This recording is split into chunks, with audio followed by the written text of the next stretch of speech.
Boa noite a todas e todos. Na parte do todos, sejam particularmente bem-vindos, não? É um prazer vê-los por aqui para a gente tratar desse assunto assim tão sensível, né? Então, sejam bem-vindos. Bom, nós temos uma tradição, né, na Clínica Pomar, que é a organizadora desse ciclo de webinários, que é fazer uma comemoração sempre no dia 8 de março. Né? Só que no dia 8 de março fomos atropelados pelo carnaval, né? O carnaval peculiar que a gente tem esse ano, mas é sempre carnaval. E aí nós antecipamos, né, e vamos considerar a nossa celebração essa roda de conversa aqui, né, sobre as cartografias do feminino. Então, eu vou começar pelas apresentações, né? Vou apresentar a Betânia, que vai compartilhar comigo o processo da gente ir tecendo, né, essa roda de conversa. A Betânia Malcher é arteterapeuta, ela integra a nossa equipe, né, de docentes, ela é arquiteta e urbanista, né, e vai ter certamente muitas histórias para contar sobre como é ser feminino na construção civil, né? Que é um lugar assim cheio de adversidades. Bom, vou apresentar também, com muito prazer, vou apresentar a Paula. A Paula é lá de Recife, mas eu vi que ela colocou assim uma particularidade, que ela é olindense. Então, não vou deixar de contar essa parte da história. Paula está em Pernambuco, é olindense, é arteterapeuta, é enfermeira parteira e ela é ativista, né, Paula, de um grupo chamado Curumim, que é uma organização não governamental, feminista e antirracista, que desenvolve há 32 anos ações para ampliação de conhecimentos sobre saúde integral, direitos sexuais e direitos reprodutivos. A Paula atua junto a profissionais da saúde e educação, incluindo as parteiras tradicionais indígenas e quilombolas de todo o Brasil, e integra os comitês de estudo e prevenção de mortalidade materna de Recife e de Pernambuco. E também, com muito prazer, eu vou apresentar aqui a Lana. A Lana está em Angra dos Reis, né? Aqui no Rio de Janeiro. A Lana é pedagoga, é arteterapeuta, né? Formada pela pós-graduação do Pomar. Ela tem uma especialização em alfabetização das classes populares. Ela tem uma outra especialização em gestão escolar e em psicopedagogia institucional. E ela tem mestrado em estudos do cotidiano e da educação popular. Mas a Lana não colocou aqui a cereja do bolo, né, do currículo dela, que ela é diretora de uma escola pública quilombola aqui no Rio de Janeiro. E ela vai nos contar um pouco sobre as agruras e os desafios e as alegrias, eu suponho, não? E muita criatividade para dar conta do dia a dia dessa escola, né? Quilombola, que fica em Angra dos Reis. Aí eu vou passar para a Betânia para ela seguir com as apresentações. Boa noite a todas e todas. É um prazer estar aqui. Obrigada, Ângela, pelo convite. E eu vou seguir fazendo as apresentações. Vou começar pela Ângela, que é arteterapeuta, psicóloga, diretora da Clínica Pomar de Arteterapia, presidente da Associação de Arteterapia do Rio de Janeiro, mestre em criatividade pela Universidade de Santiago de Compostela, na Espanha, e doutora em ecologia social pelo EICOS, UFRJ.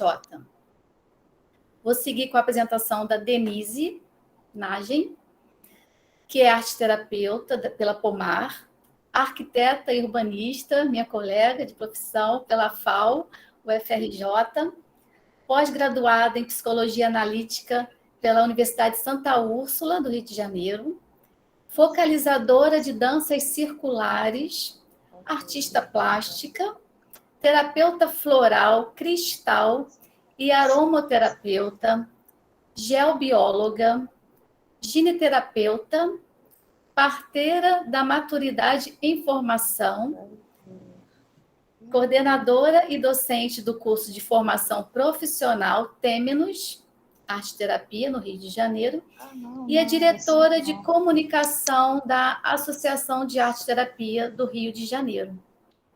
A nossa pergunta para todas é a seguinte: que vocês pudessem compartilhar com a gente um pouco, né, a percepção que vocês têm sobre a influência do machismo estrutural para a geração de variáveis adversas, né, na vida cotidiana das mulheres, e como que vocês consideram que a arte-terapia pode auxiliar, né, nesse contexto.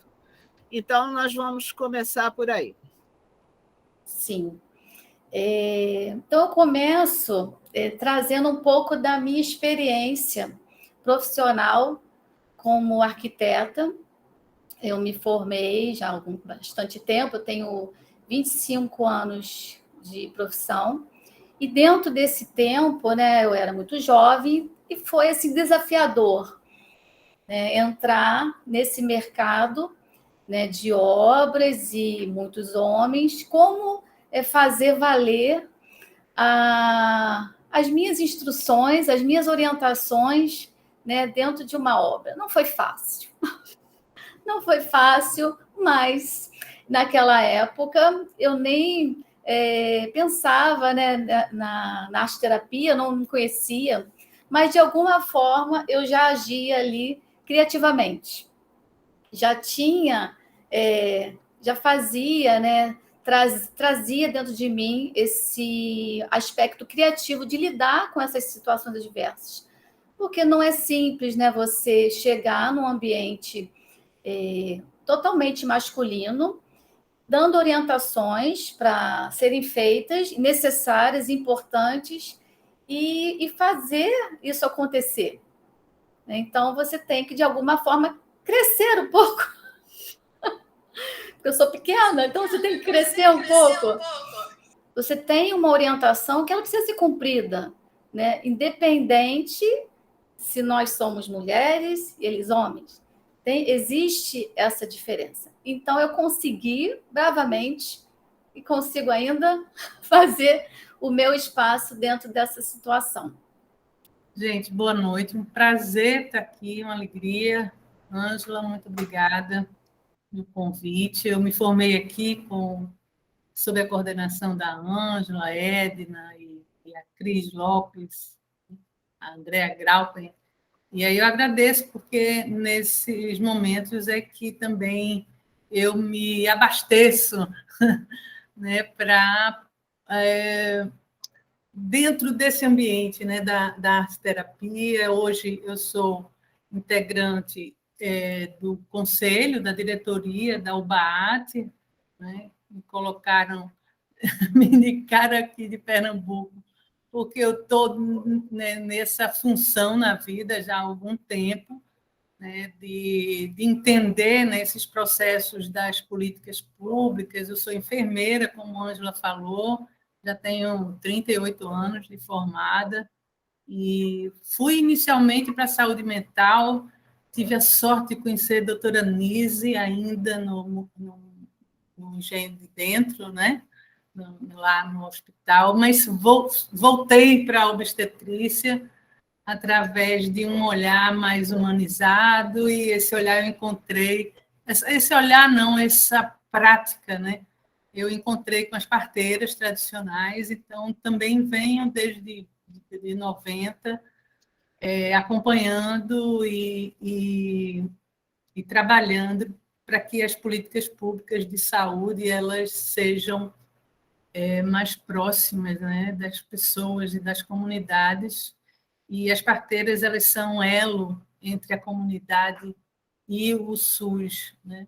Então, nessa peleja, tenho participado através do grupo Curumim, que é um grupo feminista antirracista, né, por princípio, e nós temos a pergunta de vocês, assim, o machismo ele não vem só, né? Ele é uma base aí da nossa sociedade que é bem difícil da gente romper esses impactos no cotidiano e também a médio prazo, né? E parece que às vezes a gente volta para trás, mas é o machismo, o racismo, o capitalismo, né? A gente tem que repensar toda isso. Se faz esse repensar, né? Esse desenho de nova sociedade, ele se faz a partir das pessoas e da reunião das pessoas. Eu sempre trabalhei com recursos artísticos no meu trabalho com as parteiras ou com os profissionais de saúde. Eu trabalho com dois ambientes, vamos dizer, duas situações que nós mulheres nós passamos, que podemos passar, né, durante nossa vida, bem sensíveis, né? A escolha reprodutiva, a autonomia reprodutiva, né? E eu particularmente venho me envolvendo na legalização do aborto no Brasil como política pública para a gente poder caminhar na redução da mortalidade materna. Só assim a gente consegue um pouco. E também fazer com que as práticas tradicionais de saúde elas sejam respeitadas e, né, incorporadas, né, e sejam realidade para as comunidades. A gente tem um Brasil muito diverso, eu conheço todo o Brasil, trabalhando com parteiras indígenas, principalmente, e é impressionante, né, essa diversidade e é um grande desafio, realmente, para nós da saúde mental, para nós que pensamos que... Eu não faço consultório, né? A terapia, eu trabalho com grupos e sempre, por exemplo, para trabalhar com o corpo, eu trabalho argila, ou desenho, ou modelos, enfim, sempre, desde sempre, né, as metodologias feministas também trouxeram muito disso, né, desses recursos para o autoconhecimento. Vamos dar prosseguimento, então, com a Alana. Alana, conta para a gente o que você acha dessa pergunta, o que trouxe para você. Bom, boa noite. Quero agradecer o convite, né, da professora Ângela, né? É um desafio, né, estar aqui com essas mulheres, com tantas histórias e com tantas experiências de luta, de militância, né? Mas é bom poder estar aqui e poder compartilhar também. Como arte terapeuta, me formei na Pomar o ano passado, né? Eu ainda estou iniciando, mas a minha história com a educação pública, né? Eu acho que tem tudo a ver justamente com essa luta de a gente romper com esse modelo de sociedade que a gente tem, machista e patriarcal, né? Sexista, enfim. E eu acredito que essa mudança ela passa pela educação, né? Hoje eu ter abraçado a educação pública, né, a educação básica, acho que tem muito a ver com a minha própria história de vida, né? Assim, tudo que eu consegui conquistar e a minha realidade que eu consegui mudar foi através da educação pública, né? Minha vida inteira, desde o pré até o mestrado, eu sempre fiz na educação pública. Então, e mudei minha história de vida através dela, me transformei. Então, você fica com o sentimento de querer retribuir também à sociedade, sabe? Aquilo tudo que ela lhe possibilitou, né, de crescimento enquanto ser humano. Eu vim de uma família muito disfuncional e uma família, meu pai extremamente machista, autoritário, minha mãe extremamente submissa, né? Então, assim, cresci com esse modelo, né, com essa referência de família. Então, você reproduz muito isso, até você tomar consciência disso tudo, né, e você conseguir romper tanto a nível pessoal, né, quanto coletivo. Então, hoje estar numa escola, né, como a professora Ângela pontuou, quilombola, é um desafio muito grande, porque, assim, passa pela minha vida pessoal, né, e poder também contribuir enquanto profissional. Então, eu acredito que a educação, ela não muda a sociedade, né? Paulo Freire já falou isso, né? Mas ela muda as pessoas, né? E pessoas transformam a sociedade, né? Então, hoje a minha luta é no sentido de pensar numa educação, né, libertadora, libertária, né, na perspectiva mesmo de Paulo Freire, né, não à toa que meus estudos, meu interesse, minha área de estudo e de interesse, de aperfeiçoamento, de compreender, sempre caminhou pela questão da alfabetização das classes populares, e aí educação popular, pensar esse lugar, porque eu acredito que para se romper esse modelo de sociedade que a gente tem, sem educação não vai ser possível, né? A gente precisa dela, passa por ela, né? Passou, assim, contribuiu muito com a minha vida pessoal, então hoje eu penso que esses lugares que a vida vai colocando a gente, né? Talvez seja também para a gente contribuir na vida dos outros, né? Das outras pessoas, né? Denise, o que Olá. você acha dessa pergunta? Então, boa noite a todos, a todas. Obrigada pelo convite, Ângela. É sempre um prazer estar aqui, né? Eu também sou formada pela Pomar, mas há mais tempo, né? Há bastante tempo. Trabalhei com a Ângela, tive o prazer de trabalhar na Pomar durante muito tempo também. Estou muito feliz de estar aqui de novo, né? Bom, então, essa questão, quando a gente pensa em machismo estrutural, acho que precisa ficar bem claro, né, que isso aqui não tem nada a ver com os homens, né? Porque o machismo estrutural habita a todos nós, homens, mulheres, crianças, jovens, pretos, brancos, amarelos, né? Porque é um sistema em que a gente está imerso. Eu não vou arriscar quanto tempo, porque realmente nesses lugares de linha do tempo eu me perco um pouco, mas há muitos e muitos e muitos milhares de anos, né? Então, e muitas vezes a gente consegue observar isso, na maioria das vezes, nos homens. Mas muitas vezes nós estamos repetindo esses padrões, né? Nós mulheres, porque a gente foi criada assim, né? E a gente foi acostumada a achar que isso é o normal. Então, né, eu que sou uma mulher mais velha, quando eu achava dentro desses padrões algumas coisas que não estavam bem, eu era estranha. Eu era aquela que estava sempre arranjando confusão, né? Você está vendo coisa onde não tem, é assim mesmo, sempre foi assim e vai continuar sendo assim. Então, eu acabava me recolhendo, né? Porque eu não via muita ressonância. E eu acho que é uma coisa muito grata a gente ver que, de uns anos para cá, né, quem já achava isso, começou a sair do seu recolhimento e a botar a cara e dizer, não, eu não concordo, e a gente começou a construir uma certa identidade de não concordância com esse sistema, né? Eu acho que, assim, não só na minha vida pessoal, mas como arteterapeuta, né? Porque apesar de arquiteta como você, Betânia, eu já trabalho há mais tempo na arteterapia do que na arquitetura, não sofri tantas questões de obra como você sofreu, porque eu trabalhava mais em projeto, mas ainda assim a gente sentia, mas realmente para a obra é a prova final, né, dessas questões. Mas nas outras situações, é lógico que eu observo muito isso na minha vida. E como arteterapeuta atendendo, né, a maior parte das minhas clientes são mulheres. E eu percebo, e acho que isso é uma coisa muito nociva, que é aquele machismo, aquela violência invisível a princípio, né? Que às vezes as mulheres chegam a dizer, mas eu nunca apanhei, né? Eu nunca nunca ninguém bateu em mim. Não.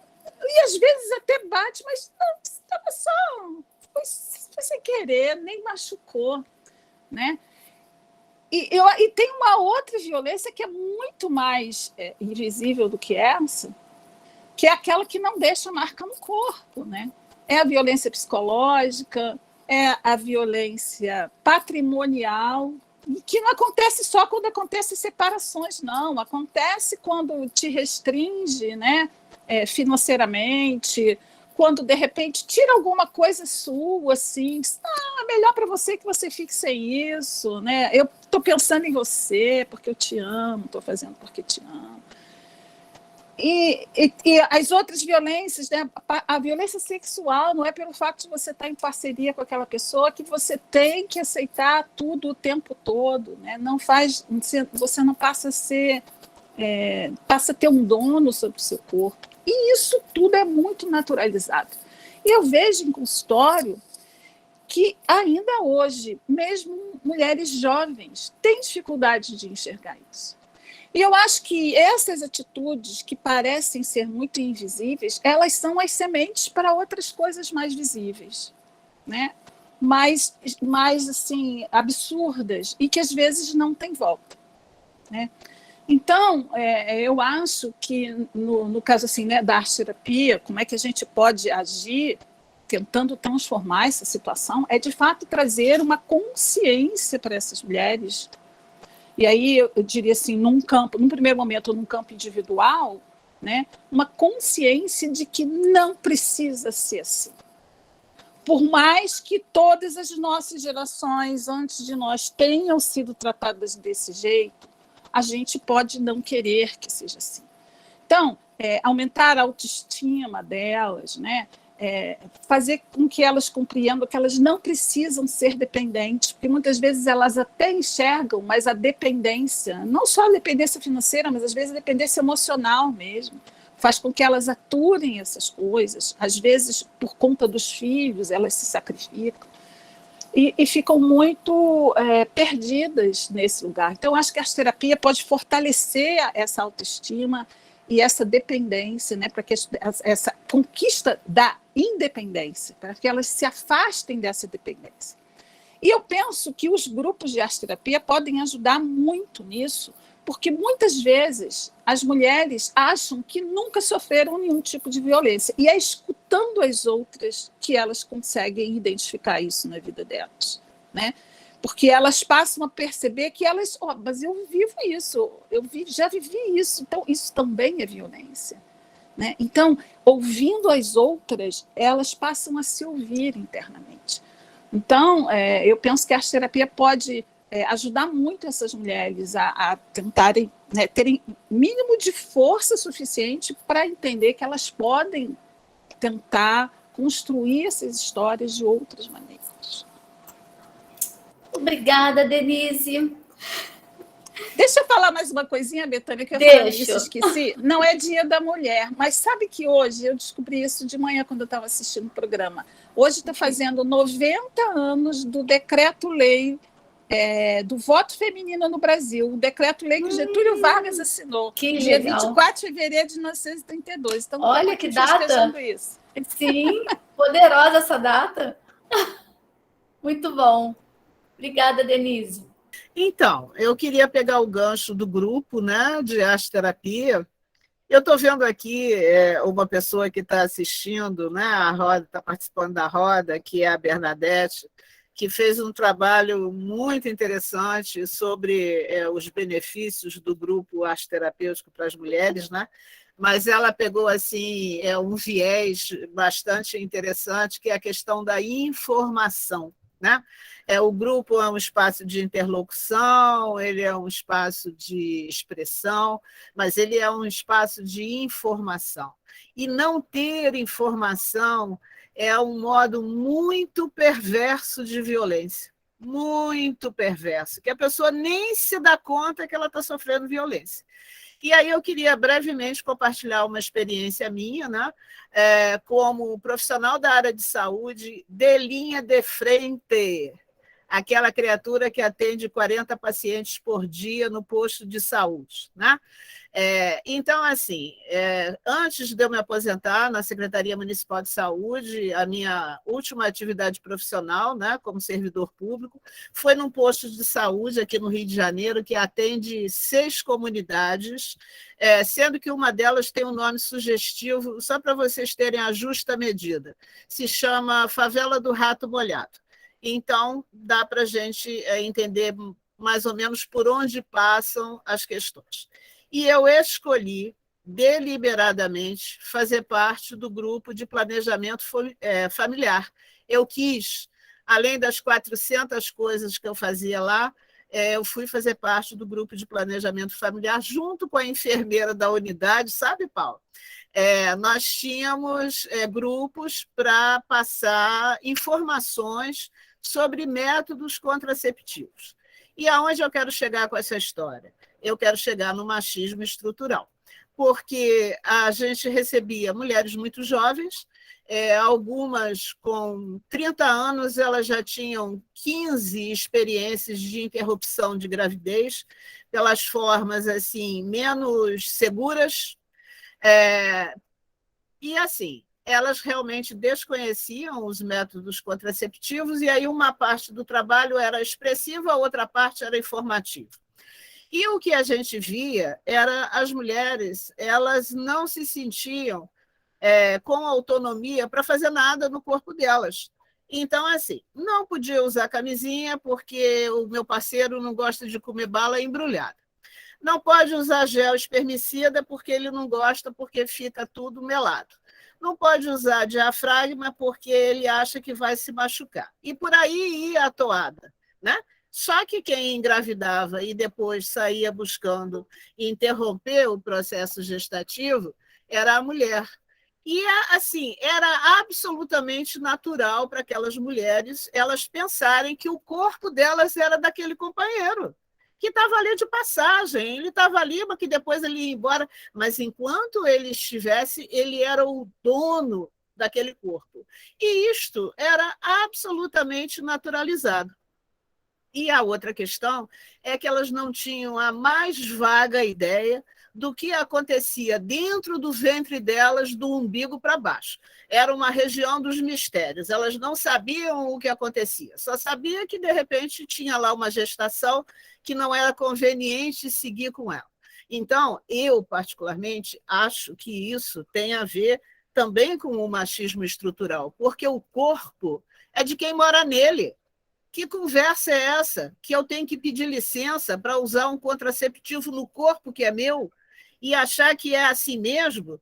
Porque, imagina, ele pode não gostar, mas que não goste, não vai gestar. Não é uma questão se vai gostar ou se não vai gostar. O corpo pertence a quem nele está. E isso tem a ver com informação, mas é a informação mais da mais básica. E aí eu acho que vai parar lá onde a Alana falou, né, que a educação ajuda bastante, porque nesse momento de retrocesso que a gente está vivendo, sequer se pode falar direito sobre que cuidados as pessoas, enfim, os adolescentes, precisam tomar com o próprio corpo. Vou te devolver, Betânia, que essa história vai até o Réveillon, se a gente não tomar... Sim, a gente tem muito assunto hoje. Bom, agora a gente vai ter uma rodada para vocês, nossas convidadas, estenderem mais o assunto que vocês já começaram, né, a falar, e temos perguntas, né? Cada uma escolheu sobre o que ia falar. Então, vou começar pela Paula. E aí, Paula, como nós podemos traçar um paralelo entre as questões de autonomia reprodutiva e de autonomia criativa, né? Você iniciou essa fala e dentro da sua experiência como participante de organização feminista, antirracista, como é que você vê isso? Pois bem, eu queria falar para vocês um trabalho que eu faço de reconhecimento da rede de solidariedade numa comunidade indígena, por exemplo. Eu começo a trabalhar com as parteiras, né? Quem na comunidade é pela comunidade, né? Nomeada parteira, é aquela mulher de confiança, é aquela mulher da sua família ou não, enfim. E começa a trabalhar primeiro ela, né? Quer dizer, nós começamos, uma semana de trabalho, às vezes 10 dias, mas primeiro dia a gente trabalha quem é essa pessoa, né? Independente se é parteira, se não é. E aí a gente, sim, já começa com esses recursos, Ângela, né, de expressão. E é muito interessante trabalhar com parteiras, porque elas são muito inteligentes. Elas são mulheres que, com poucos recursos, elas têm soluções que nós jamais teríamos, soluções criativas para problemas assim cruciais, né?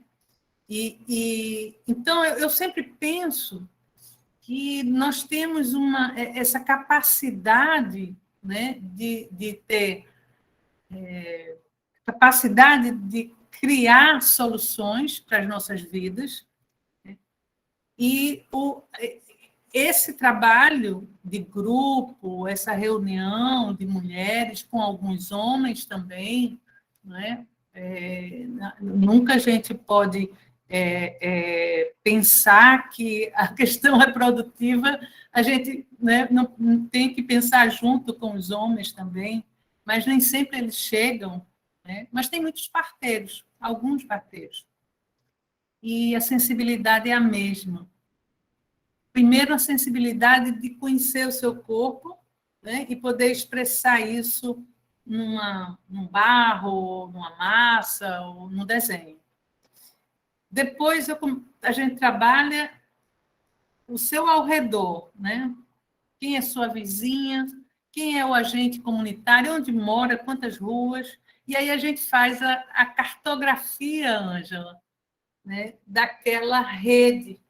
Então, mesmo pessoas que se conhecem desde que nasceram, muitas vezes, em grupo, elas descobrem que elas podiam fazer atalhos, né? Podiam criativamente trazer soluções para algum problema que se apresente, né? Alguma questão, alguma demanda que seja necessária para o equilíbrio, né, daquele lugar, daquela pessoa, daquela família.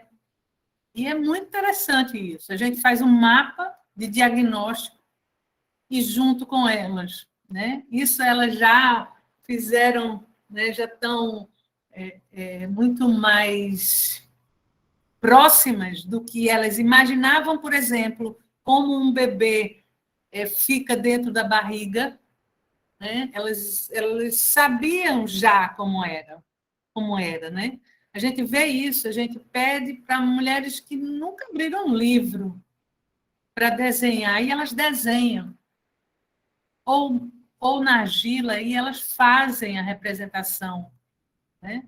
O mais próximo, claro, né? Sem os detalhes, mas o que elas entendem daquilo. E elas vão além. Quando se pede para fazer alguma representação disso, de um bebê dentro da barriga, ela já faz uma cena de parto, de argila, com ela junto, com a bacia. Então, ali, quando elas vão descrever para o grupo cada trabalho, elas começam a perceber que as soluções são parecidas, que uma faz diferente que a outra, uma tem uma planta em casa que a outra pensava que não tinha mais em canto nenhum, a outra... Então, eu não sei se eu estou me distanciando da pergunta, mas o que eu quero dizer é que há um paralelo, né? Há uma vivência paralela entre as nossas escolhas reprodutivas, né? Porque nós temos esse impacto na vida, né? Mesmo quem não quer ter filhos, não quer ser mãe, não quer ser pai, mas vai precisar, para isso, ter práticas, hábitos, né, que isso possa possibilitar essa condição. E nós, mulheres, somos suscetíveis a isso. Então, é isso. Então, junto da própria autonomia criativa das soluções, sabe, cotidianas ou emergenciais.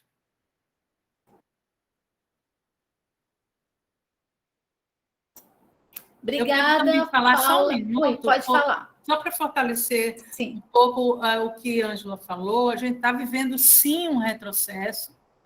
Né? Todo dia a gente tem lidado com medidas, com recomendações, portarias, né? que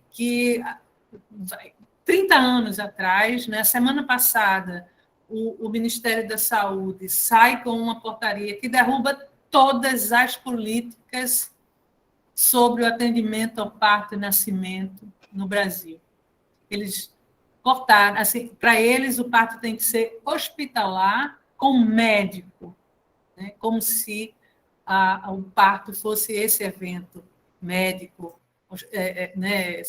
O parto é um evento antropológico, ele envolve muitas e muitas variáveis que realmente não estão dentro do hospital. Mas claro que o hospital tem que existir quando precisa, o médico tem que estar lá quando precisa, mas eles acabaram com toda a política que a gente vem construindo há 30 anos no Brasil, semana passada, com uma canetada. Só isso. É desse jeito, né? Obrigada, Paula. Vamos passar agora para a Alana, ela contar um pouquinho para a gente como é que é a sua experiência, Alana, como mulher, diretora de uma escola quilombola, que lida com várias situações bem adversas, eu acredito, e com meninas, adolescentes. Como é que você age criativamente nesse lugar? Foi muito bom ter passado também pelo meu processo, né, arte terapêutico, que eu acho que se não fosse isso, eu não daria conta de estar à frente desse desafio, né? Porque realmente são muitas agruras, né? Mas só para vocês entenderem um pouquinho, essa escola que eu estou atualmente como diretora, ela fica aqui no Bracuí, né? É uma escola que recentemente foi reconhecida oficialmente como escola quilombola, né? É uma luta, né? Já desde de ser reconhecida oficialmente enquanto. Então, quando eu recebo o convite para estar à frente desse trabalho, hoje o desafio posto é a gente pensar e construir esse currículo, né? Esse currículo que priorize as relações étnicos-raciais, porque a gente sabe que, apesar da Lei 10.639, né, que torna obrigatória os estudos e a cultura afro-brasileira no currículo, as escolas hoje ainda estão muito presas e muito reféns a um currículo, né, eurocêntrico, etnocêntrico. Então, o desafio posto hoje é a gente pensar esse currículo diferenciado, né? Porque senão a gente fica uma escola quilombola, mas que, na verdade, não é quilombola, né? Só é no nome. Então, no primeiro momento, o que me veio à cabeça, né? Porque, assim, a gente não tem nada pronto, né? E aí a gente vai pensando possibilidades, algumas não certas, outras não, e a gente vai construindo junto, né? No meu primeiro momento foi a gente abrir o diálogo, né, com a Arquissabra, que é a Associação Quilombola, né, e de pensar essa escola junto, né? Como é essa escola, qual é a escola que vocês querem construir, né? Porque eu entendo que esse lugar de diretora é um lugar para eu garantir esses espaços de fala, de escuta, de expressão, de construção, né, coletiva, mas eles precisam entrar, eles precisam, durante muito tempo, ficaram excluídos, né, dessa escola, porque a escola ela não fica localizada dentro do quilombo, ela fica localizada numa área fora do quilombo, então já tem ali uma disputa territorial, né, é a escola quilombola, não é a escola quilombola, então, e o que é uma escola quilombola? E aí tem sido esse desafio onde a gente tem pensado algumas possibilidades de trabalho em conjunto, né? Por exemplo, incluir hoje no currículo oficial da escola e das práticas cotidianas atividades expressivas, culturais, e aí a arte-terapia tem me ajudado muito a pensar isso, né? Porque a gente está abrindo a escola enquanto polo de referência cultural, porque ali é uma área muito esquecida pelo poder público, né? Então, muito vítima de violência, né? Onde o poder público, onde não ocupa com políticas públicas, a gente sabe muito bem, né? O que acontece. Então, a gente pensou da gente transformar a escola também nesse polo cultural. Então, abrir, né, aos sábados, né, com atividades culturais, porque assim tudo acontece no centro de Angra dos Reis, impossibilitando que a população ali acesse, né, pela questão mesmo econômica. E aí hoje a gente está pensando, então, nisso. A gente vai inaugurar o primeiro festival gastronômico da cultura alimentar do Quilombo de Santa Rita do Bracuí, porque é um livro digital que foi construído pelas mulheres quilombolas, e aí fazendo esse resgate, essa memória dos saberes e fazeres das mulheres quilombolas. Então, a gente discutiu sobre isso, incluímos enquanto currículo, e aí, a partir disso, as possibilidades de trabalho. Então, a gente vem construindo devagarinho, né? E ocupando esses espaços. Estar na gestão é complicado, às vezes, porque a gente tem que lidar, né, discordar disso, né, de uma política que a gente sabe que é neoliberal e que vem de cima para baixo. Muitas vezes dá até vontade de desistir, mas a gente lembra que é resistindo, e a gente está aqui até hoje, né? Eles passarão, nós passarinho. Meu compromisso não é com o governo, né, mas é com a educação pública de qualidade para o nosso povo. E aí, hoje, quando dá vontade de desistir, porque são muitos desafios, eu penso onde eu posso contribuir mais. Eu acho que, por enquanto, estou podendo contribuir desse lugar que eu estou, e estamos ocupando, né? E a gente vai, né, nas margens mesmo, porque faz parte de todo o processo, né? Mas a gente está aí, está resistindo. A arte-terapia tem me ajudado de pensar essas possibilidades. Então, assim, nesse festival gastronômico, a ideia é que a comunidade local tenha acesso a teatro, entendeu? Ao griot vai fazer contação de história, todo esse resgate de práticas de matrizes culturais africanas que possam fortalecer, né? Fortalecer, difundir, quebrar o preconceito, né? Mudar essa mentalidade colonizadora, né, racista, porque eu acredito nessa força, na potência da arte, né, mas que as pessoas possam realmente acessar esses lugares, esses espaços e serem valorizadas, né, porque assim, se a gente for pensar mesmo de verdade, né, o povo negro sempre teve nesse lugar, né, de inferioridade, né, então a gente desconstruir isso também não é um processo fácil, né, você querer se reconhecer enquanto negra, entender que o que você faz também é importante, né? Você também constrói cultura, então é um trabalho bem difícil. E isso pensando no sentido de médio a longo prazo, né? Mas aí a gente vai fazendo isso, como aprendi com a arte-terapia, né? A gente nunca está pronto, né? A gente vai se aprontando, vai trocando pneu com o carro andando, né? Aí todo dia tem um desafio lá para a gente também ir enfrentando, né? Só para finalizar e para exemplificar da questão da violência contra a mulher, essa semana chegou uma mãe com uma aluna nossa, 15 anos, pedindo ajuda na escola, porque o padrasto queria bater e ameaçando matar a filha dela. E aí vai para onde? Vai para a escola pedir ajuda, né? E aí você imagina, né? Eu com meu 1,60 m, sozinha na escola, para resolver, e seguro o homem e pede ajuda. Então, isso tudo vai acontecendo no vulco-vulco do cotidiano, que a gente sabe que o cotidiano ele não para, né?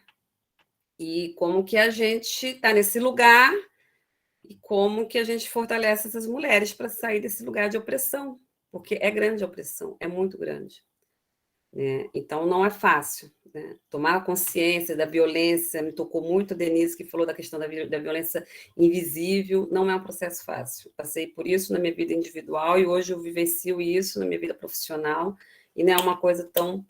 Porque é difícil você lidar, né? Então, você... tomar consciência é preciso que você rompa, muitas vezes você não está preparado para romper. Então, é isso, tem que estar fortalecido. Então, por aí que a gente está caminhando, né? Obrigada, Alana. Eu vou passar agora para a Denise, perguntando, Denise, de que forma você acredita que o movimento do grupo de mulheres que mergulham nas conceituações e práticas do sagrado feminino possam ajudar nessa transformação deste contexto de violência contra a mulher? Como eu disse um pouco antes, né, basicamente, quase 100% das pessoas que eu acompanho são mulheres. E de uns anos para cá, eu vim vendo crescer, né, esses movimentos chamados do sagrado feminino, e sempre fiquei muito curiosa para saber o que acontecia por detrás daquilo. Até porque eram, assim, propostas muito variadas, de um universo muito amplo, né, muito vasto, e muitas vezes conduzidas por pessoas que aparentemente não tinham grandes formações, né, ou educacionais, ou psicológicas. E aí eu achei que era importante, porque é um assunto que me chama muito, né, trabalhar com mulheres, e principalmente com um grupo de mulheres, porque eu percebo que é um lugar muito rico, né, para o crescimento, né, a tal da sororidade, que hoje é tão falada. E aí eu fui tentando me capacitar, né, procurando lugares onde eu achava que tinha um embasamento, né, mais seguro, para ir tentando trazer essa linguagem para dentro das terapias. E aí, uns anos atrás, eu fiz uma formação em gineterapia, que é um olhar de uma terapeuta da Unipaz, né, Mônica Giraldez, que ela traz a importância das mulheres voltarem a ritualizar os seus processos, para trazer de novo esse olhar menos mundano que a mulher foi colocada nesse machismo estrutural, né? Porque se a gente pensa bem, o corpo da mulher é para servir para isso, né? A gente vê isso nas propagandas, a gente vê isso nas novelas. Então, tem um lugar aí dessa sacralidade do corpo da mulher como o nascimento mesmo de toda a vida, né? A Paula, que é parteira, vê isso, né, todo dia ali, ou que lida com parteiras, vê isso todo dia. O quanto que é sagrado isso. Bom, e mais recentemente, eu comecei a fazer uma formação que chama Parteira da Maturidade, que é para ajudar as mulheres a nascerem de novo depois que chega essa última que às vezes dura mais da metade da nossa vida, a última fase, né, da pós-menopausa. E que antigamente não se pensava muito nisso, porque a gente não vivia tanto assim, né? Hoje, graças a Deus, a gente vive mais, não só por conta da medicina, mas porque também nós nos cuidamos, nós temos um outro olhar. Se a gente pensa em mulheres da nossa idade de uns anos atrás, elas pareciam muito mais velhas do que nós parecemos hoje, né? Todas nós. Então, eu fui chegando perto desse lugar, porque eu achei, tinha uma intuição que me dizia, não só por uma grande curiosidade de saber o que era isso, mas porque eu entendia que isso podia dialogar muito bem com a arte-terapia, né? E realmente, eu tenho tido experiência nos grupos de mulheres que antes eu conduzia, só com arte-terapia, não que seja pouco, é uma coisa enorme, né? E as danças, mas com esse olhar, né, dessa sacralidade sobre o feminino que o patriarcado botou no chão, né? Inclusive, tem uma aula, palestra de um psiquiatra junguiano, chama Bernardo de Gregório. Ele fala de como começou o patriarcado, né? Gente, é fantástico, assim, maravilhoso. A primeira vez que eu assisti, eu saí com uma raiva, mas com raiva, sabe? Gente, porque foi pela força, né? Foi pela força física que eles tiraram todo o valor de uma sociedade que existiu antes do patriarcado, que não era sempre assim. Que é uma sociedade que é chamada hoje de matrística, matrifocal.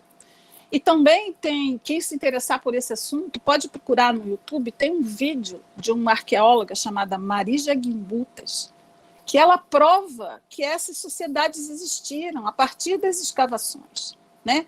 Os artefatos que ela conseguiu tirar nas escavações não têm armas de guerra, são imagens de deusas, 100% delas. E aí ela vai pesquisando isso da Europa Antiga, né? A pesquisa, ela é uma arqueóloga lituana, mas que ela foi para os Estados Unidos muito jovem, foi professora da universidade lá. Tem muitos livros escritos, mas que não são divulgados. É lógico, ela é uma mulher, né? Quem é essa criatura que está falando isso? Ela também sofreu. O vídeo que tem no YouTube mostra, ela conta um pouco da história dela e de tudo isso. Bom, e por que eu acho, depois de toda essa aproximação com esse lugar, por que eu acho que isso pode ser um caminho de retomada de consciência, né? Porque, de verdade, é lógico que nessas pequenas ações a gente vai conseguindo transformações, mas existe uma coisa maior, que é uma mudança de consciência, que talvez a gente que está aqui não veja ela totalmente mudada plenamente, porque, em termos históricos, isso demora um porrilhão de anos, né? Mas, assim, eu penso que num olhar do coletivo, né, a gente mergulhar nessas teorias do sagrado feminino vai trazer de volta a deusa, né? Essa mitologia da deusa que foi muito abafada. E como Jung dizia, né, que psique é mito, então, se coletivamente a gente alimenta esses mitos, eu acho que isso pode ajudar a gente a trazer uma consciência maior. E no nível pessoal, é de fato a gente compreender a nossa existência como mulher como uma existência sagrada, né? Entender que a gente passa por ritos de passagem, não que os homens não passem, eles também passam, mas os nossos ritos, eles estão no nosso corpo, né? Quando a gente nasce, quando a gente tem a menarca, então a gente vive 4 arquétipos que vão sendo passados a partir desses ritos. Então a gente retomar esses ritos, honrar esses ritos, né? Isso vai trazendo uma consciência maior para cada uma individualmente, que pode ser partilhada em grupo, né? E em grupo a gente consegue se ouvir mais ouvindo a outra, e aí passa por tudo isso também que a Ângela falou, as informações vão chegando, né? A gente começa a perceber que a gente não está sozinha e que a gente pode se apoiar uma outra, né? Então, acho que é isso. Tem um livro, que até a primeira pessoa que eu ouvi falar desse livro foi a própria Ângela, né? O Milionésimo Círculo, que ele fala isso. Se a gente chegar no milionésimo círculo de mulheres, quando a gente chegar, a consciência vai mudar. Então, lógico que fala outras coisas, mas basicamente é isso. Então, que a gente precisa estar em grupo, a gente precisa se reunir, a gente precisa trocar sobre o que é ser mulher nessa sociedade. Obrigada, Denise. Essa experiência de grupo é muito potente, né? Porque, como a Denise falou, às vezes a gente não se dá conta do que está acontecendo com a gente, né? E aí, quando você escuta a fala de outra mulher, você às vezes até aconselha aquela mulher a fazer determinada situação, faça isso, por que não faz aquilo? E aí, quando você se dá conta, a experiência dela é a sua experiência, né? E aí você traz, como acontece nos contos, né? Você vê através dela uma experiência acontecendo que aí você traz para você e aí você sai daquele lugar e arranja uma rota de fuga, né? Você sai dali, você sai daquele lugar e consegue, através desse processo da outra, né, trazer essa cura para você, né? Então é fantástico, né, o trabalho de grupo. Bom, vou voltar agora para a Ângela. Pois é, Betânia, você sabe que a gente já vai entrar em considerações finais e tinha tanta história para contar, né? Tinha tanta coisa para conversar, mas assim, queria pegar o gancho da Denise, falou do corpo, né? E como que é visto o corpo da mulher, né, dentro dessa dinâmica do machismo estrutural, porque você falou de sacralizar, né, esses ciclos vitais, né, que vão marcando e transformando o corpo, mas veja que pelo lado de fora, né, as mulheres, como eventualmente são descritas, ela está com TPM, então, leia-se que é uma destrambelhada semi-histérica que está fazendo coisas inadequadas, ou então ela está com os calores da menopausa, e aí ela vai, de certa maneira, repetir o destrambelhamento da TPM, Aí, assim, eu acho interessante, porque é quase como se fosse um segredo iniciático na nossa cultura, que existe uma palavra chamada andropausa, né? E essa palavra andropausa, ela dá conta de modificações que nem são tão auspiciosas assim no corpo masculino, né? Mas é um segredo tão secreto que é quase como se não existisse, né? E as pessoas, eventualmente, elas também ficam aflitas, elas também ficam angustiadas, e às vezes elas têm questões de ordem fisiológica assim, muito incômodas, né? E muito desconfortáveis. Mas se a gente for colocar nos pratos da balança o quanto se fala de TPM e calores da menopausa em contraposição aos desconfortos da andropausa, é quase como se a gente estivesse falando uma língua estrangeira. Isto também é machismo estrutural, né? Mas aí, Betânia, eu vou correr aqui, porque consideração final é um problema, né? Assim, a gente está acabando. Mas a gente está com um tempo bom ainda. Aí eu queria contar uma rápida história, que eu tenho aqui um companheiro que participou da história, né? Viveu a história junto comigo. A gente estava fazendo um curso de iniciação à arte-terapia, né? Quando as pessoas chegam sem ter muita ideia do que vai acontecer, né? Que processo é esse. E aí uma das pessoas, assim, mais ou menos, que calçou as suas luvas de cano alto, virou para a gente e falou assim: olha, vou fazer uma pergunta para vocês, pode ser que vocês não gostem do que eu vou perguntar, mas será que vocês vão começar a romantizar aqui? Lembra? Companheiros de trabalho. Aí, assim, né? Romantizar pode significar várias coisas, né? Visualizar unicórnios cor-de-rosa andando numa trilha e tal, mas a pessoa queria dizer que, às vezes, a percepção que ela tinha dos arteterapeutas é que a gente fica falando de coisas um tanto quanto distanciadas da realidade concreta, né? Da vida cotidiana. Então, eu queria falar de grupos de arte-terapia para mulheres que sofrem violência doméstica, que podem ser a diferença entre a vida e a morte.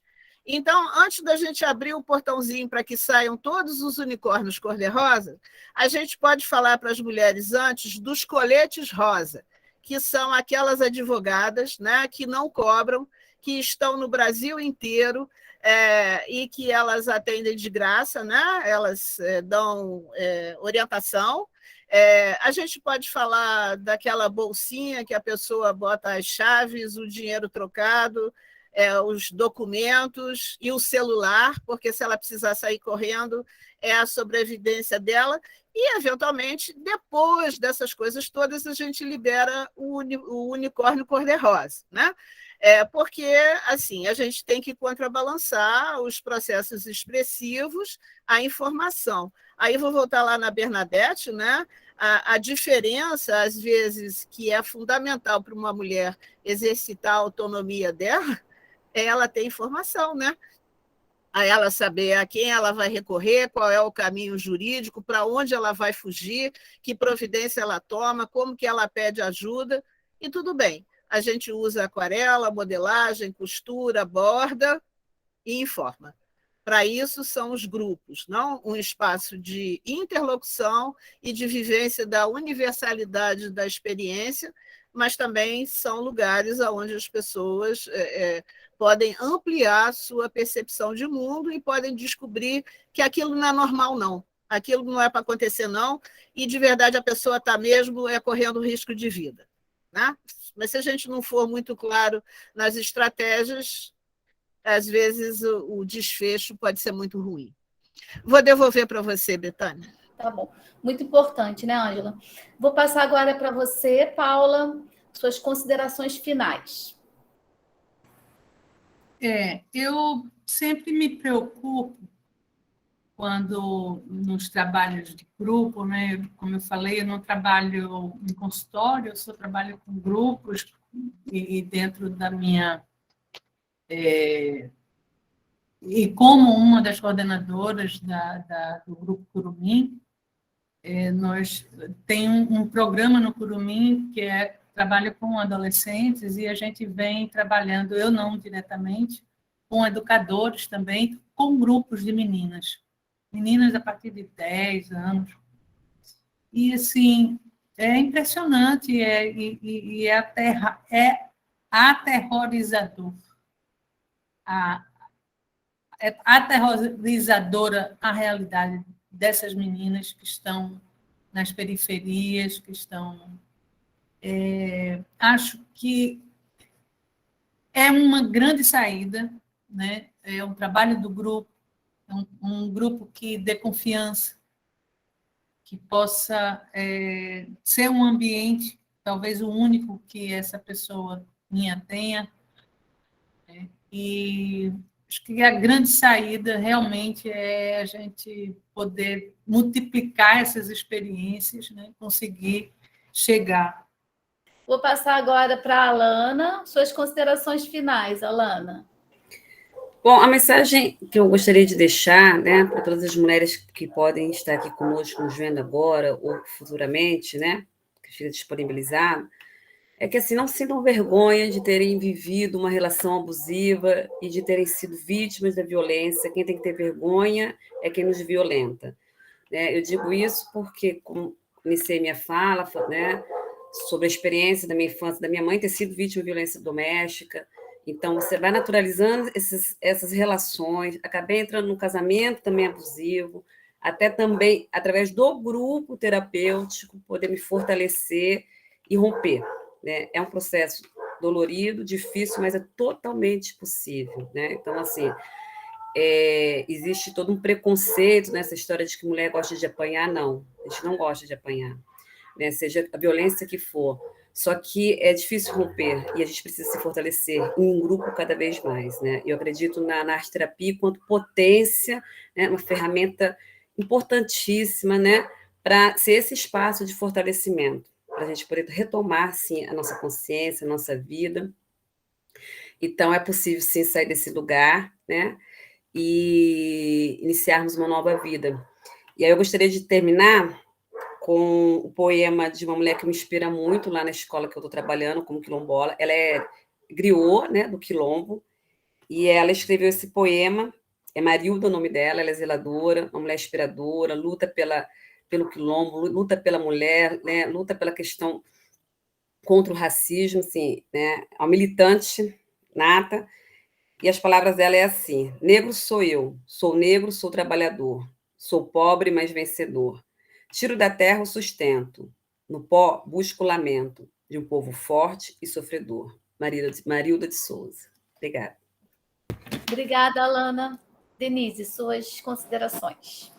Eu acho que isso que a Ângela traz e o que a Alana trouxe, que a Paula também trouxe, claro, são coisas muito importantes, né? A gente não pode ficar alheio, a gente tem que se informar.